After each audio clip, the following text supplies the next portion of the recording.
Aravalli Modasa town police સ્ટેશનની કામગીરી પર ઉઠ્યા સવાલો. ફરિયાદીને વારંવાર ફોન ન કરવા બાબતે ધમકાયા હોવાનો આરોપ.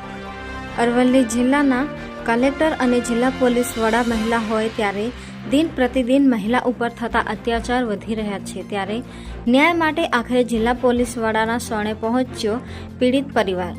તો શું જિલ્લા પોલીસ વડા આ બાબતે તાત્કાલિક ધોરણે પગલાં લેશે કે કેમ? ગુજરાતના ગૃહમંત્રી હર્ષ સંઘવી મહિલાઓને કહેતા કે અડધી રાત્રે પણ તમારી કોઈ ફરિયાદ હોય તો લેવામાં આવશે અને તેનું નિરાકરણ તાત્કાલિક ધોરણે કરવામાં આવશે.